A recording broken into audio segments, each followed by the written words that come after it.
Hello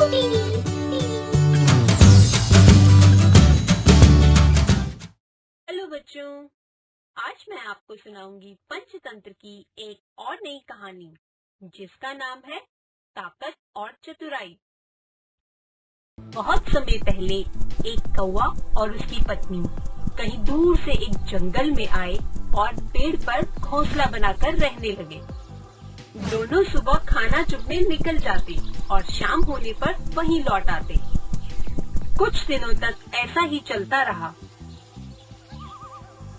फिर एक दिन कौवे की पत्नी ने कुछ अंडे दिए। अंडों को देखकर दोनों बहुत खुश थे। कुछ दिनों में हमारे घोंसले में छोटे छोटे बच्चे होंगे। एक दिन जब वो दोनों खाना चुगकर लौटे तो उन्होंने देखा कि कोई उनके सारे अंडे खा गया है। ये देखकर दोनों बहुत दुखी हुए। हे भगवान, कोई हमारे सारे अंडे खा गया। उन्होंने आसपास रहने वाले चिड़िया और बाकी पक्षियों से भी पूछा, पर किसी को नहीं पता था कि उनके अंडे किसने खाए। कुछ दिनों तक दोनों बहुत दुखी रहे। फिर कुछ समय बाद कौवे की पत्नी ने कुछ और अंडे दिए। इस बार दोनों ने तय किया कि वो अंडों का पूरा ध्यान रखेंगे। आज से हम दोनों में से एक खाना चुगने जाएगा और दूसरा अंडों के पास रहेगा।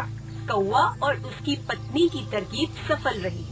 कुछ दिनों तक उनके अंडों को कुछ नहीं हुआ। फिर एक दिन जब कौवे की पत्नी घोंसले में अंडों के साथ अकेली थी तो उसने देखा एक काला सांप रेंगता हुआ उसके घोंसले की तरफ आ रहा है। सांप को देखते ही वो समझ गई कि इसने ही उसके अंडे खाए थे। इस सांप ने ही हमारे सारे अंडे खाए थे। और वो जोर जोर से मदद के लिए चिल्लाने लगी। हे भगवान, ये मेरे सारे अंडे खाने आ रहा है। कोई इस सांप को भगाओ। कौवे की पत्नी मदद के लिए चिल्लाती रही, लेकिन कोई उसकी मदद के लिए नहीं आया और काला सांप उसके सारे अंडे खा गया। शाम को जब कौवा खाना चुगकर लौटा तो उसने देखा कि उसकी पत्नी का रो रो कर बुरा हाल था और अंडे टूटे हुए थे। ये देखकर कौवा हैरानी से पूछने लगा, अरे क्या हुआ? अंडों का ये हाल किसने किया? उसी सांप ने। वो वहाँ सामने वाले पेड़ की खोल में रहता है। यह देखकर कौवे को बहुत गुस्सा आया। उसने सामने वाले पेड़ की तरफ देखा तो सांप अपने बिल के बाहर बैठा था। कौवे ने उससे गुस्से से कहा, ओए सांप, अगर तुमने हमारे अंडे खाने बंद नहीं किए तो तुम्हें इसका परिणाम भुगतना पड़ेगा। कैसा परिणाम? तुम लोग कौवे मेरा कुछ नहीं कर सकते, और अगर मैं चाहूँ तो तुम्हें आसानी से खा सकता हूँ। इसलिए मुझे धमकी देना बंद करो। मैं जो चाहूँगा वही करूँगा। सांप की बात सुनकर कौवे की पत्नी बहुत दुखी हुई और कौवे से कहने लगी, ये सांप कभी नहीं मानेगा। हमें ये घोंसला छोड़कर कहीं दूर चले जाना चाहिए। पर कौवा नहीं माना। अरे हमने कुछ गलत नहीं किया, इसलिए हम कहीं नहीं जाएंगे। अगर यहाँ से कोई जाएगा तो होगा ये सांप। पर कैसे? मैं सोचता हूँ कुछ। ऐसा कहकर दोनों सोचने लगे। तभी कौवे को याद आया, पास ही में लोमड़ी मौसी रहती है। वो बहुत ही चतुर और समझदार है। हमें उनसे मिलने जाना चाहिए।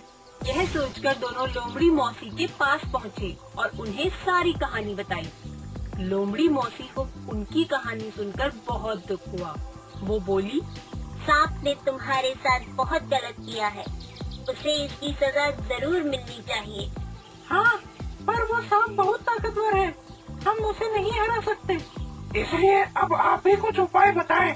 इस पर लोमड़ी मौसी कुछ देर सोचकर उनसे बोली, तुम्हारी समस्या का हल मेरे पास है। तुम दोनों कल महल से रानी का मोतियों का हार चुरा लाना और सांप के बिल में डाल देना। तुम्हारा काम हो जाएगा। कौवे को यह तरकीब समझ नहीं आई। वो हैरान होकर पूछने लगा, लेकिन सांप को हार देने से उसे दंड कैसे मिलेगा? इस पर लोमड़ी मुस्कुराते हुए बोली, मुझ पर विश्वास रखो। अगली सुबह कौवा और उसकी पत्नी महल गए। रानी के कमरे में पहुंचकर उन्होंने देखा कि एक कोने में रानी के गहने पड़े थे। उन गहनों में एक मोती का हार भी था। कौवे की पत्नी ने उस मोती के हार को अपनी चोंच में दबाया और उड़ गई। कौवा भी उसके पीछे काव काव करता उड़ गया। सिपाहियों ने ये देखा तो वे भाला लिए उनके पीछे दौड़ पड़े। कौवे की पत्नी ने मोतियों का हार सांप के बिल में डाल दिया और दोनों उड़कर अपने घोंसले में बैठ गए। पर एक सिपाही ने हार बिल में गिरते देख लिया।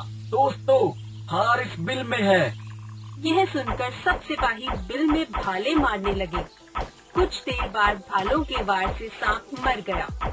कौवा और उसकी पत्नी अपने घोंसले में से ये सब देख रहे थे। उन्होंने देखा कि उनका दुश्मन सांप मर गया है, तो उन्होंने चैन की सांस ली। क्यों? देखा, डोमरी मौसी की सूझबूझ के आगे सांप की ताकत भी नहीं दिख सकी। तो बच्चों, इस कहानी से हमें ये शिक्षा मिलती है कि दुश्मन कितना भी ताकतवर हो, उसे सूझबूझ से हराया जा सकता है। अगर आपको हमारे वीडियोस पसंद आ रहे हों, तो इन्हें लाइक करें, चैनल सब्सक्राइब करें और सबसे पहले हमारे वीडियोस देखने के लिए बेल आइकन दबाना ना भूलें।